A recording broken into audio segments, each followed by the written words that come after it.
बिलालमीन वस्सलातु वस्सलामु अला सय्यिदिल मुरसलीन अम्मा बाद फ़ौज़ बिल्लाहि मिनश शैतानिर रजीम बिस्मिल्लाहिर रहमानिर रहीम और ये सलातु वस्सलामु अलैका या रसूल अल्लाह व अला आलिका व अस्हाबिका या हबीब अल्लाह अस्सलातु वस्सलामु अलैका या नबी अल्लाह व अला आलिका व अस्हाबिका या नूर अल्लाह। आज हमारा हफ्तावार 32वां दर्स फ़िक़्ह है और पिछला जो हमारा दर्स था मैयत के हवाले से ये मसाइल हमारे चल रहे हैं। तो पिछले दर्स में मरीज़ की इयादत के हवाले से उसकी फ़ज़ाइल क्या हैं, तरीक़ाकार क्या है, किसकी इयादत कर सकते हैं, किसकी इयादत के लिए नहीं जा सकते, उस हवाले से था। आज हमने शुरू करना है नज़ा के हवाले से। नज़ा किसे कहते हैं, फिर ये है कि नज़ा के वक्त क्या क्या मामलात करने चाहिए, रूह निकलने के बाद फिर क्या मामलात होंगे, वो इंशाअल्लाह। तो नज़ा का लुग़वी माना है खींचना। नज़ा का लुग़वी माना क्या है? नज़उन। नज़उन का लुग़वी माना है खींचना। इससे मुराद क्या है? इससे मुराद रूह का जिस्म से निकलना है। नज़ा का मतलब रूह का जिस्म से निकलना है और इसी को जान निकलना और मौत आना भी कहते हैं। रूह बदन से निकल गई। जो इस दुनिया में पैदा हुआ उसे एक ना एक दिन ज़रूर मरना पड़ेगा। इसी तरह हमें भी मरना और उसके बाद के मराहिल से गुज़रना पड़ेगा। याद रखिए, गुज़रने वाला एक एक लम्हा हमें मौत के करीब कर रहा है, लेकिन हम अपनी मौत को भुलाए न जाने कौन से कल का इंतज़ार कर रहे हैं जिसमें तौबा और नेक अमाल करेंगे। हज़रत सैयदना मंसूर बिन अम्मार रहमतुल्लाह ताला अलैह ने एक नौजवान को नसीहत करते हुए फरमाया, मुकाशफतुल कुलूब के अंदर ये मौजूद है। फरमाया, नौजवान तुझे तेरी जवानी धोखे में न डाले। कितने नौजवान ऐसे थे जिन्होंने तौबा में ताख़ीर की और लंबी लंबी उम्मीदें बांध ली। मौत को भुला कर ये कहते रहे कि कल तौबा कर लेंगे, परसों तौबा कर लेंगे। यहाँ तक इसी गफलत की हालत में उन्हें मौत आ गई और वो अंधेरी कब्र में जा पड़े। तिरमिज़ी शरीफ की हदीस है, नबी पाक सल्लल्लाहु अलैहि वसल्लम ने इरशाद फरमाया कि लज़्ज़तों को मिटाने वाली यानी मौत को बकसरत याद करो। और शरह सुदूर के अंदर एक हदीस मुबारक है कि जो दिन रात में 20 मरतबा मौत को याद करता हो उसे शहीदों के साथ उठाया जाए। सैयदना अब्दुल्लाह इब्न उमर रज़ियल्लाहु तआला अन्हुमा से रिवायत है कि एक अंसारी शख्स ने आप सल्लल्लाहु अलैहि वसल्लम की बारगाह में अर्ज़ की। ये सुनन इब्न माजा की हदीस है। या रसूलल्लाह सल्लल्लाहु अलैहि वसल्लम, सबसे अक्लमंद मोमिन कौन है? तो इरशाद फरमाया, जो मौत को ज़्यादा याद करता हो और उसके बाद के लिए अच्छी तैयारी करता हो। लिहाजा हमें भी चाहिए कि मौत और आखिरत की तैयारी का ज़हन बनाएं, अपने गुनाहों से सच्ची पक्की तौबा करें और ये अज़्म कर लें कि आइंदा सुन्नतों पर अमल करते हुए ज़िंदगी बसर करेंगे इंशाअल्लाह। शरह सुदूर के अंदर हज़रत ज़ैद बिन असलम रहमतुल्लाह ताला अलैह फरमाते हैं, जब किसी मोमिन पर ऐसे गुनाह रह जाते हैं जिनके बदले में नेक अमाल नहीं होते तो उस पर मौत की सख्तियाँ मुसल्लत कर दी जाती हैं ताकि ये सख्तियाँ उन गुनाहों का बदल हो जाएं और मोमिन की तकालीफ जन्नत में उसके दरजात बुलंद होने का सबब है। जबकि काफिर दुनिया में कोई अच्छा काम करे तो उस पर मौत आसान कर दी जाती है ताकि उसे इस काम का बदला दुनिया में ही पूरा मिल जाए, फिर यकीनन उसे दोज़ख की तरफ जाना है। मीठे मीठे सलाम भाइयों, नज़ा की सख्तियों का तज़किरा करते हुए इमाम जलालुद्दीन सयूती शाफ़ई रहमतुल्लाह ताला अलैह शरह सुदूर के अंदर तहरीर फरमाते हैं, मौत दुनिया और आखिरत की हौलनाकियों में सबसे ज़्यादा हौलनाक है। ये आरों से चीरने, कैंचियों से काटने और हांडियों में उबालने से भी सख्त तर है। अगर मुर्दा जिंदा होकर शदादे मौत लोगों पर जाहिर कर दे तो उनकी नींद उड़ जाए और सारा ऐशो आराम तलख हो जाए, यानी कड़वा हो जाए। हज़रत उमर रज़ियल्लाहु तआला अन्हु ने हज़रत काब रज़ियल्लाहु तआला अन्हु से फरमाया, हमें मौत की शिद्दत के मुतालिक बताओ। मुकाशफतुल कुलूब के अंदर है। हज़रत काब रज़ियल्लाहु तआला अन्हु ने कहा, ए अमीरुल मोमिनीन, मौत एक ऐसी टहनी की तरह है कि जिसमें बहुत ज़्यादा कांटे हों और वो इंसान के जिस्म में दाखिल हो गई हो और उसके हर कांटे ने हर रग में जगह पकड़ ली हो, फिर उसे एक आदमी इंतहाई सख्ती से खींचे तो कुछ बाहर आ जाए और बाकी जिस्म में बाकी रह जाए। नज़ा का मामला वाकई नाजुक है। एक तरफ मौत की सख्तियाँ तो दूसरी तरफ ईमान छीनने के लिए शैतान के भरपूर हमले, क्योंकि मौत के वक्त शैतान तरह तरह के हथकंडे इस्तेमाल करता है कि किसी तरह मरने वाले का ईमान बर्बाद हो जाए। अलहाज इमाम इब्नुल हाज मक्की रहमतुल्लाह तआला अलैह मदखल में लिखते हैं कि दमे नज़ा दो शैतान आदमी के दोनों पहलू पर आकर बैठते हैं, एक उसके बाप की शक्ल बनकर, दूसरा माँ की।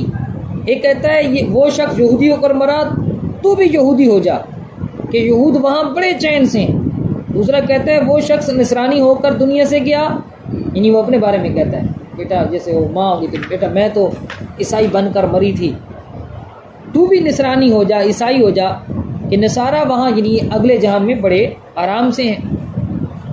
जिस पर अल्लाह तआला का खास करम एहसान होगा उसी का ईमान सलामत रहेगा। हम अल्लाह की बारगाह में इल्तिजा करते हैं कि अपने प्यारे हबीब सल्लल्लाहु अलैहि वसल्लम के सदक़े और तुफ़ैल नज़ा के वक्त हमारा ईमान सलामत रखे, हमारा खात्मा बिल खैर करे। दमे नज़ा शैतान हमारे पास ना आए, बल्कि मीठे मीठे आका सल्लल्लाहु अलैहि वसल्लम करम फरमाएं और उनके जलवों में हमें मौत आए। या इलाही भूल जाऊं नज़ा की तकलीफ़ को, शादिये दीदार हुस्ने मुस्तफ़ा का साथ हो।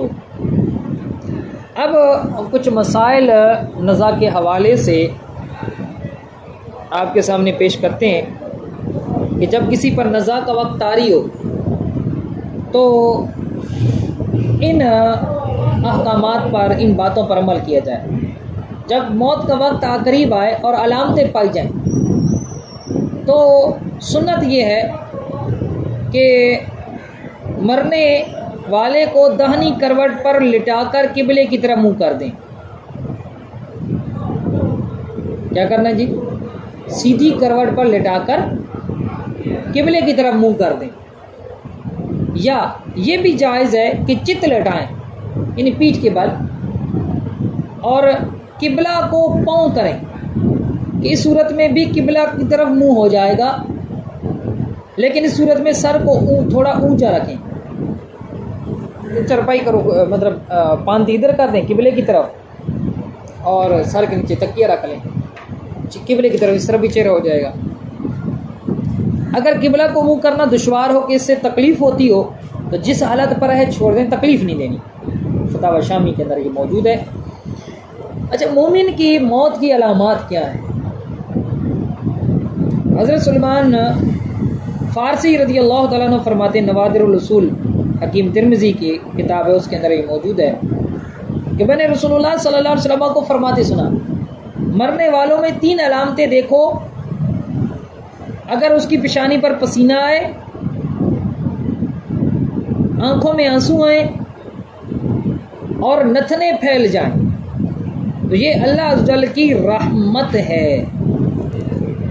गोया कि 3 अलामतें हमारे सामने आई कि पेशानी पर पसीना बहुत ज़्यादा आ जाएगा, शराबूर हो जाएगी और नथने फूल जाएंगे और आंखों से आंसू आ जाएंगे। इसी तरह उलमा ने भी बयान किया कि पाँव का सुस्त हो जाना, कि खड़े ना हो सकें, ये भी मौत की अलामात में से एक अलामत है। नाक का टेढ़ा हो जाना, दोनों कनपट्टियों का, कनपट्टी है ये बैठ जाना, मुंह की जो खाल है नरम है ना, सख्त हो जाना, वगैरह वगैरह कई अलामात हैं।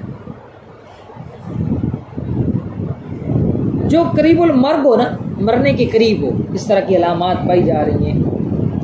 तो जब तक रूह गले को ना आई हो उसे कलमा तैयबा की तलकीन करना सुन्नत है।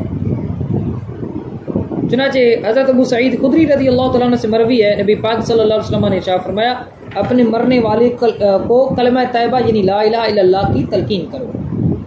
अमीरुल मोमिनीन सैयदना उमर रज़ी अल्लाह तआला अन्हु ने इरशाद फरमाया, तुम अपने करीबुल मर्ग लोगों के पास बवक्त मौजूद रहो, बवक्त मौत मौजूद रहो, उन्हें कलमा तैयबा ला इलाहा इल्लल्लाह की तलकीन करो और उनके सामने कलमा तैयबा का जिक्र करो, क्योंकि ये मरने वाले वो देख रहे होते हैं जो तुम नहीं देखते। तो जानकनी की हालत में जब तक रूह गले को ना आए उसे तलकीन करनी है।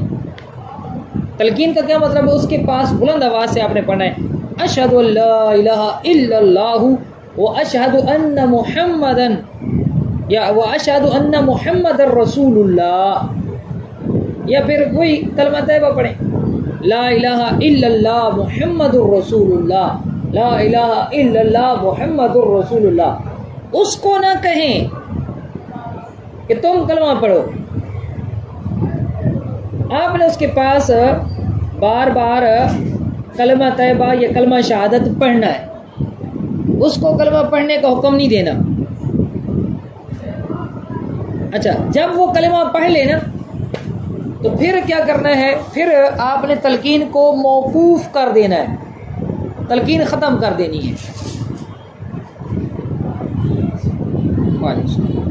अलबत्ता अगर कलमा पढ़ने के बाद उसने फिर कोई बात कर ली तो फिर दोबारा तलकीन करें कि उसका आखिरी कलाम ला इलाहा इल्लल्लाह मुहम्मदुर रसूलुल्लाह सल्लल्लाहु अलैहि वसल्लम हो, क्योंकि सुनन अबू दाऊद शरीफ की हदीस है, नबी पाक सल्लल्लाहु अलैहि वसल्लम ने फरमाया जिसका आखिरी कलाम ला इलाहा इल्लल्लाह हो वो जन्नत में दाखिल होगा। तो ये तलकीन करनी है। अच्छा, जब तलकीन आपने की और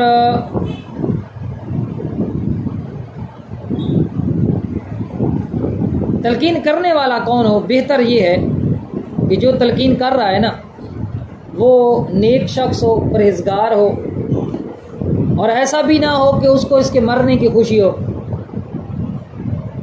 क्यों? इसलिए कि इस वक्त उसके पास नेक और परहेजगार लोगों का मौजूद होना अच्छी बात होती है। उस वक्त उसके पास सूरह यासीन की तिलावत भी की जा सकती है और उसके पास खुशबू वगैरह भी सुलगाई जा सकती है, मसलन लोबान या अगरबत्तियाँ वगैरह, ये भी उसके पास सुलगाई जा सकती हैं। और जिस कमरे में मैयत है कोशिश करें कि उस कमरे के अंदर तस्वीर ना हो, कुत्ता ना हो, जुम्बी शख्स जिस पर गुस्ल फर्ज है वो ना हो। क्यों? इसलिए कि जिस जगह बेगुस्ला शख्स होता है, तस्वीर होती है या कुत्ता होता है, वहाँ रहमत के फरिश्ते नहीं आते। जब वो जानकनी का आलम है, उसकी रूह निकल रही है, तो उस वक्त तो रब की रहमत की बहुत ज़्यादा उसको हाजत है, ज़रूरत है। और अगर ये चीज़ें हों भी सही तो इनको फ़ौरन निकाल दें और उसके लिए दुआ खैर करते रहें और कोई बुरा कलिमा अपने मुंह से ना निकालें। क्यों? इसलिए कि उस वक्त अगर कोई बदन मुंह से निकालता है तो फरिश्ते आमीन कहते हैं, तो इसलिए कोई बुरा कलिमा मुंह से नहीं निकालना चाहिए। अगर नज़ा में सख्ती देख रहे हैं, रूह निकलने में शिद्दत हो रही है, तो आप क्या करें? आप सूरह यासीन पढ़ लें या सूरह राद की तिलावत करें, तो इंशाल्लाह रूह निकलने में आसानी होगी। जब रूह निकल जाए तो एक चौड़ी पट्टी ले लें और जबड़े के नीचे से लेकर सर पर उसकी गिरा दे दें ताकि मुंह ना खोले मुर्दे का। नीचे से लेकर ऊपर बांध दें और अगर आंखें खुली हैं तो आंखें बंद कर दें और उसकी उंगलियां और हाथ पांव सीधे कर लें। ये काम उसके घर वालों में से जो ज़्यादा नरमी के साथ कर सकता हो, बाप या बेटा, वो करें। और आंखें बंद करते वक्त ये दुआ पढ़ें, बिस्मिल्लाह व अला मिल्लते रसूलिल्लाह, बिस्मिल्लाह व अला मिल्लते रसूलुल्लाह, यानी अल्लाह के नाम के साथ और रसूलुल्लाह सल्लल्लाहु अलैहि वसल्लम की मिल्लत पर। और ये दुआ भी उसके बाद पढ़ लेनी बेहतर है, अल्लाहुम्मा यस्सिर अलैहि अमरहु व साहिल अलैहि मा बअदहु व अस्इदहु बिलिकाइका वजअल मा खरज अलैहि खैरम मिम्मा खरज अन्हु, यानी ऐ अल्लाह तो इसका मामला इस पर आसान कर दे और इसके बाद वाले मामलात को भी इस पर आसान कर दे और अपनी मुलाकात से तू उसे नेक बख्त कर और इसकी आखिरत को इसकी दुनिया से बेहतर कर दे। इसके बाद क्या करना है? इसके बाद उसके पेट पर लोहा या गीली मिट्टी या कोई भारी चीज़, हल्की भारी, वो रख दें ताकि उसका पेट फूल ना जाए, मगर ज़रूरत से ज़्यादा वजनी चीज़ ना रखें कि इससे मैयत को तकलीफ होगी। अब मैयत के पास कुरान मजीद की तिलावत कर सकते हैं कि नहीं कर सकते, कई पूछते हैं। तो अगर उसका पूरा बदन कपड़े से छुपा हुआ है मुकम्मल सर तक, तो फिर उसके पास कुरान पाक पढ़ सकते हैं। और अगर उसका मतलब चेहरा या सीना खुला हुआ है तो ऐसी सूरत में कुरान पाक नहीं पढ़ना चाहिए। हाँ, दीगर ज़िक्र अज़कार, तस्बीहात, कलमा तैयबा का विर्द वगैरह, नात खानी, इसमें कोई हरज नहीं है।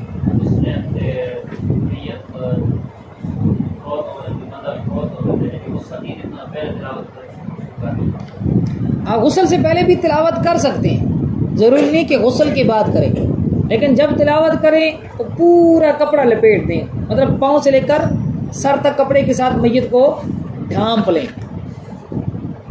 उसके बाद फिर पड़ोसियों के लिए, दोस्त अहबाब और रिश्तेदारों के लिए मैयत का ऐलान करवाएं ताकि नमाजियों की कसरत हो और वो इसके लिए दुआ करें। क्यों? इसलिए कि लोगों पर इस मैयत का हक है कि वो इसकी नमाज पढ़ें, इसके लिए दुआ करें। अच्छा, इसके बाद एक और अहम तरीन बात ये भी है कि अगर मैयत का कर्ज है, मैयत ने किसी का कर्ज देना है, तो जल्द से जल्द उसका कर्ज उतार दें, या जिनको कर्ज देना है उनसे रुखसत ले लें, दिन ले लें, दफनाने से पहले पहले ये काम कर लें, बेहतर है। नबी पाक सल्लल्लाहु अलैहि वसल्लम की आदत मुबारक थी कि आप जब जनाजे के लिए जाते तो आप पूछते इस पर कर्ज तो नहीं है। अगर कर्ज होता तो आप जनाजा ना पढ़ाते, कर्ज होता तो आप सहाबा इकराम को हुक्म देते कि तुम जनाजा पढ़ लो, आप खुद ना पढ़ते, या फिर कोई सहाबी खड़े हो जाते और वो अर्ज़ करते या रसूलल्लाह इनका जनाजा पढ़ाएं, मैं इनका कर्ज अदा करता हूँ, तो फिर आका अलैहिस्सलातु वस्सलाम जनाजा पढ़ा देते। तो ये हमारी तालीम के लिए कि कर्ज मैयत पर होना ये अच्छा नहीं है। फिर उसके बाद गुस्ल और कफन दफन में जल्दी करनी चाहिए। हदीस मुबारक में इसकी बहुत ज़्यादा ताकीद आई है। कई लोग बहुत लंबे वक्त तक रख लेते हैं, जी बेटा आ रहा है और फलाना रिश्तेदार आ रहा है, अच्छा जी, ये कतअन नापसंदीदा अमल है। ये मैयत के साथ खैर खाई नहीं है। मैयत के साथ अगर खैर खाई करना चाहते हैं, हम जिंदों को देख रहे होते हैं, मैयत को नहीं देख रहे होते। मैयत के साथ खैर खाई ये है कि मैयत को जल्द से जल्द दफनाएं। अच्छा, कई लोग इसके लिए क्या करते हैं, जी उसकी लाश खराब ना हो तो बर्फ़ के बुला कर रख लेंगे, साथ बर्फ़ लगा देंगे, या सर्द खाने हैं शहरों के अंदर, सर्द खानों में अब तो कई चारपाइयाँ इस तरह की आ गई हैं जिनमें एसी होता है, एसी वाली चारपाइयाँ आ गई हैं। वो जी चारपाई ले आते हैं, आप मैयत उसको अंदर डाल दें और स्विच दे दें, अब चले 24 घंटे क्या 48 घंटे बाद भी किसी ने आना और खैर है, कोई मसला नहीं, लाश ख़राब नहीं होगी। इलाज तो ख़राब नहीं होगी, लेकिन उसको जितनी तकलीफ़ और अजियत आपने पहुंचाई है, इसका जवाब कौन देगा?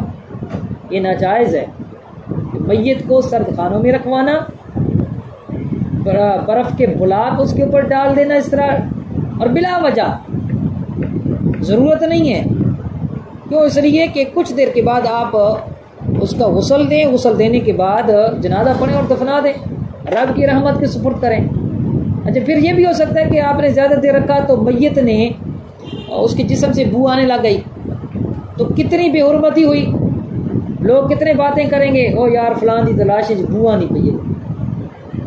ये कितनी मतलब अजीब बात है कि हम अपने ही उसके लिए कि नहीं जी वो आखिरी टाइम में वह मुँह तो देखना आई ना जी, भाई मुँह देखना कौन सा फ़र्ज़ वाजिब है? या मुंह देखने का कौन सा मतलब कोई अफजल अमल है? या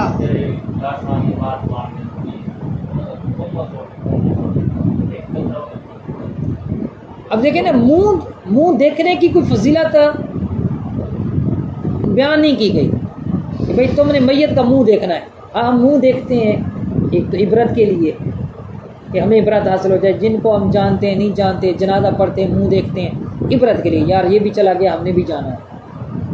और दूसरा ये कि ज़ाहिर सी बात है जिनके दोस्त अहबाब हैं, रिश्तेदार हैं, की ख्वाहिश होती है, तो जब मौजूद है तो ठीक है देखें, लेकिन जब चले गए और वो मौजूद नहीं है, 24 घंटे बाद आएंगे, अगले दिन आएंगे, तो फिर ताख़ीर ना की जाए।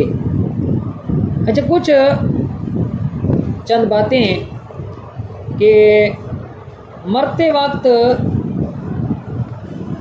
अगर माज़अल्लाह मय्यत ने कोई कलमा कुफर बक दिया ज़बान से, तो क्या हम उस पर कुफर का हुक्म लगाएंगे?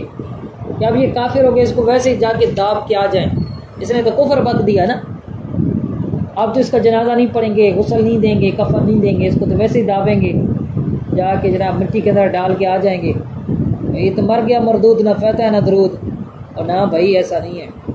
फरमाया कि नज़ा की तकलीफ इतनी होती है कि हम यही हुस्न ज़न करेंगे कि इसकी अक्ल जाती रही और इस वजह से इसको पता ही नहीं है, बेहोशी की वजह से ये कलेमा निकला है, लिहाजा उस पर कोई फतवा नहीं लगेगा, उसको मुसलमान ही समझेंगे, उसके हम गुस्ल देंगे, कफन पहनाएंगे, जनाजा पढ़ेंगे और मुसलमानों के कब्रिस्तान में उसे दफन करेंगे। और ये भी हो सकता है कि वो और कुछ कहना चाहता हो, तकलीफ के बायस ज़बान से सही तरह अल्फाज ना निकल रहे हों, हमें ये लगे कि इसने कलमा कुफर बक दिया, इसलिए हम उसे काफिर करार नहीं देंगे। अगर औरत कोई मर जाती है, उसके पेट में बच्चा जिंदा है, बिल्कुल आखिरी महीना चल रहा है, बच्चा जिंदा है, हरकत भी कर रहा है, अब क्या हुक्म है? तो फतवा आलमगीरी के अंदर है कि उसके बाईं जानिब से पेट को चाक करके उल्टी जानिब से पेट को काट कर बच्चा निकाला जाए। ठीक हो गई? ऐसा हम नहीं करेंगे कि बच्चे को नहीं, हम तो नहीं निकालते और ऐसे ही उसको दफना दें। एक बुज़ुर्ग हैं जो कि हनफी बुज़ुर्ग हैं, अच्छा, उनकी किताब वो शरह मानी उल आसार रखी हुई है, तहावी शरीफ के नाम से भी मशहूर है।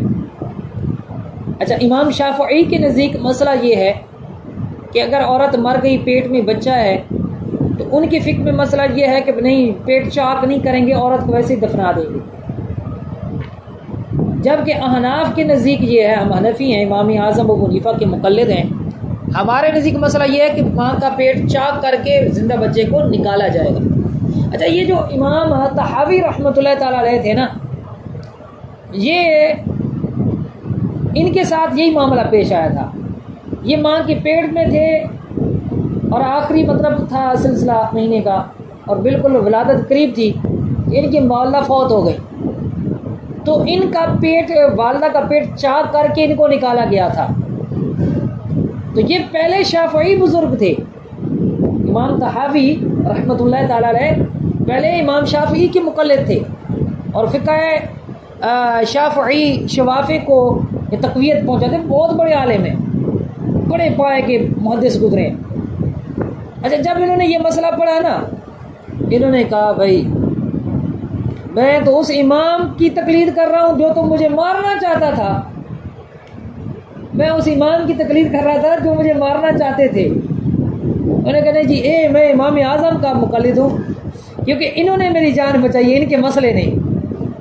अगर इमाम शाफी के मसले पर अमल किया जाता है ना उस वक्त, तो उस वक्त मैं तो फिर कब्र में होता।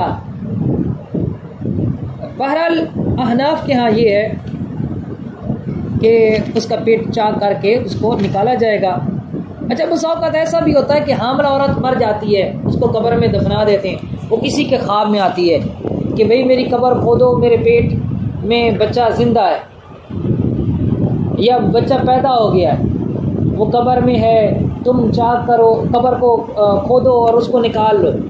तो कई लोग फिर इस हवाले से परेशान हो जाते हैं, फिर क्या करना चाहिए भाई, बाकी ऐसा है। तो उलमा ने फरमाया कि नहीं, ख्वाब, क्योंकि आम बंदे का ख्वाब ये हुज्जत और दलील नहीं है, हो सकता है शैतान की तरफ से हो। नबी का ख्वाब हुज्जत होता है, दलील होता है, वही होता है। नबी का ख्वाब भी वही है, वो सच्चा है 100%। हमारे जैसे आम बंदों का ख्वाब ये हुज्जत नहीं होता। इसी तरह कई लोग ये भी पूछते हैं जी, बाप को दफनाया, भाई को दफनाया, बेटे को दफनाया, वो ख्वाब में मिला नहीं, मुझे निकालो, मेरा दम घुट रहा है, मैं जिंदा हूँ, मैं तो जिंदा था, आप लोगों ने मुझे दफना दिया। फरमाया कि नहीं, हम उसकी पर्दादरी नहीं करेंगे, ये बेपर्दगी है। उसकी कब्र को नहीं खोदा जाएगा, उसकी कब्र को उसकी कब्र से नहीं निकाला जाएगा। तो ये चंद अहम तरीन बातें थी। इंशाअल्लाह अज़्ज़ा वजल जो हमारा 33वां दर्स फ़िक़्ह होगा ना अगला, उसमें इंशाअल्लाह हम मैयत को गुस्ल देने के मसाइल और मैयत को कफन कैसे पहनाया जाता है, उस हवाले से अहम तरीन बातें और बहुत अहम तरीन बातें। जैसे हमारे यहाँ होता है कि जनाब मैयत को गुस्ल देने से पहले उसके जिस्म के इजाफी बाल उतार लिए जाते हैं। औरत है तो औरत को मेहंदी लगा दी जाती है, मैयत के नाखून काट लिए जाते हैं। ये काम करना शरई तौर पर जायज़ नहीं है। अच्छा, फिर कोई मैयत के बालों पर वो लगा रहा है, तेल लगा रहा है, कंघी कर रहा है, आँखों में सुरमा लगाया जा रहा है। इस तरह के जो मामलात हैं इंशाल्लाह इसको डिस्कस करेंगे हम अगले दर्स में। सल्लु अलल हबीब सल्लल्लाहु तआला अला मुहम्मद सल्लल्लाहु अलैहि वसल्लम। आमीन सल्लल्लाहु व मौलाना मुहम्मद व अला आलि सय्यिदना व मौलाना मुहम्मद व बारिक व सल्लिम अलैहि। अल्लाहुम्मा रब्बना आतिना फिद दुनिया हसनतन व फिल आखिरति हसनतन व क़िना अज़ाबन नार। या इलाही अज़्ज़ा वजल, हमारा आज का जो 32वां दर्स फ़िक़्ह है, इसे अपनी पाक बारगाह में कबूल और मंजूर फरमा। मौला इसी तरह हमें इल्म दीन सीखने का शौक़ व ज़ौक़ अता फरमा। जो सीखते हैं मौला इस पर अमल करने की तौफ़ीक़ अता फरमा और अमल करके इसे आगे पहुँचाने की तौफ़ीक़ अता फरमा। या इलाही अज़्ज़ा वजल, हम सब के इल्म में, अमल में, माल में, औलाद में, रिज़्क़ में, सेहत में, उम्र में, इज़्ज़त में बरकतें अता फरमा। हम सब की जान व माल, इज़्ज़त व आबरू की हिफाजत फरमा। हम सब का ख़ात्मा बिल खैर, ख़ात्मा बिल ईमान फरमा। हम सब को आफ़ात व बलियात, मुल्क अमराज, मुल्क हादसात से महफूज व मामून फरमा। तमाम बीमारों को सेहत कामिला अता फरमा। तमाम परेशान हालों की परेशानियाँ दूर फरमा। सब के रिज़्क़ हलाल में खूब खूब बरकतें और वुसअतें अता फरमा।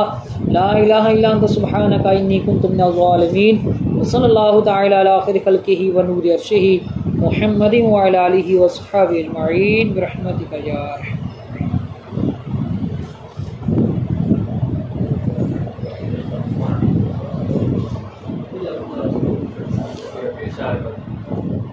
दावत करो।